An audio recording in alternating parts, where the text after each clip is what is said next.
নমস্কার বন্ধুরা, আশা করি সকলে ভালো আছেন।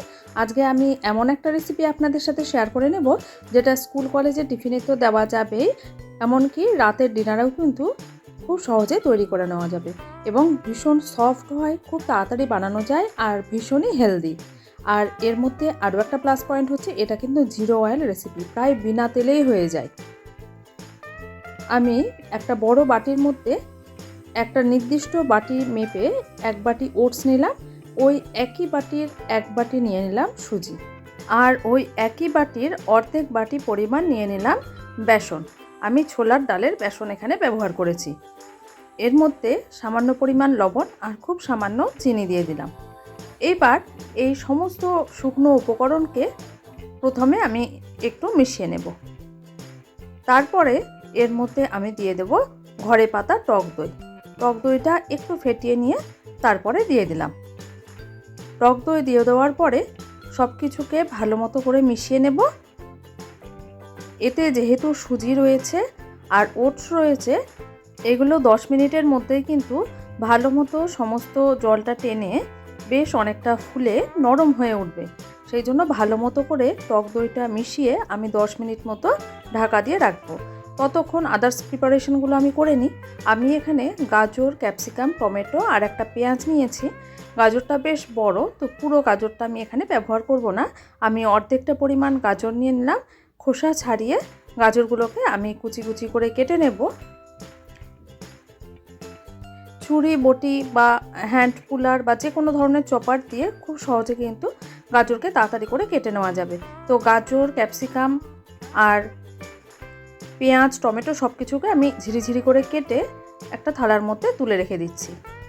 ওটস কিন্তু আমাদের শরীরের জন্য ভীষণই উপকার। ওটস কনস্টিপেশনের প্রবলেম দূর করে।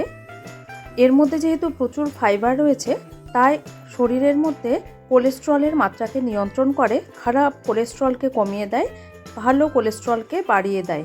আবার এটা কিন্তু ব্লাড সুগারের জন্য ভীষণই ভালো। আর অনেকক্ষণ পর্যন্ত পেট ভর্তিও থাকে।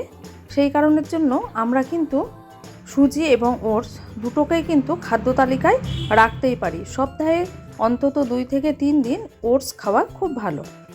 এইবার সবজিগুলো কাটা হয়ে গেছে। ঢাকা খুলে দেখছি যে মিশ্রণটা একদমই অনেকটা জল টেনে নিয়েছে।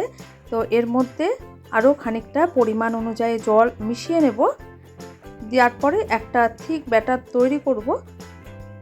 খুব যেন পাতলা না হয় সেদিকে লক্ষ্য রাখতে হবে, কারণ এরপরে যখন আমরা সবজিগুলো অ্যাড করব, সবজি থেকেও কিন্তু অনেকটা জল ছাড়বে।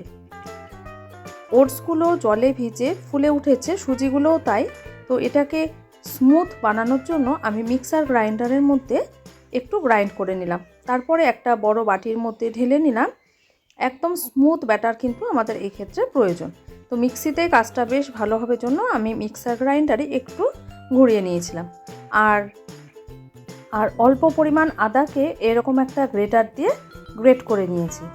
আর স্বাদ অনুযায়ী কাঁচা লঙ্কা দিয়েছি, তবে ছোট বাচ্চারা খেতে চাইলে কাঁচা লঙ্কাটা অ্যাভয়েড করতে পারলে ভালো। বাড়িতে যদি চিলি ফ্লেক্স থাকে সেটাও দেওয়া যাবে। এবার এর মধ্যে খুব সামান্য পরিমাণে বেকিং সোডা দিয়ে দিলাম।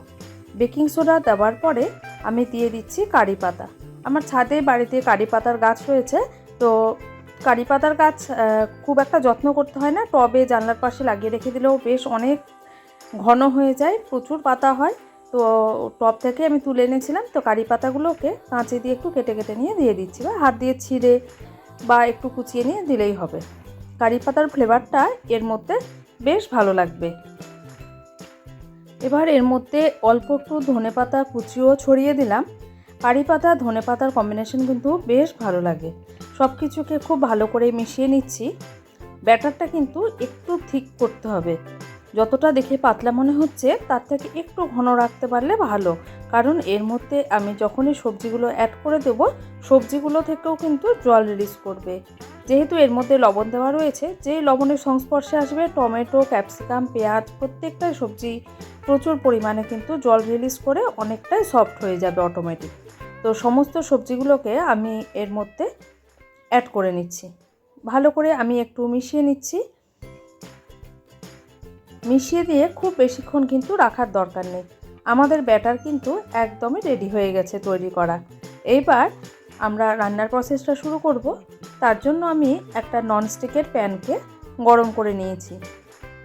বাড়িতে যদি লোহার তাওয়া থাকে সেই লোহার চাটুতে বা তাওয়াতেও কিন্তু এই রেসিপিটা বেশ ভালোভাবে করা যায়। তবে সেই তাওয়াটা কিন্তু রুটি ভাজার তাওয়া না হওয়াই বাঞ্ছনীয়, মানে রুটি ভাজার জন্য একটা সেপারেট লোহার তাওয়া রাখতে হয়, আর এই ধোসা পাটিসাপটা বা এই ধরনের রেসিপির জন্য আলাদা রাখতে হয়।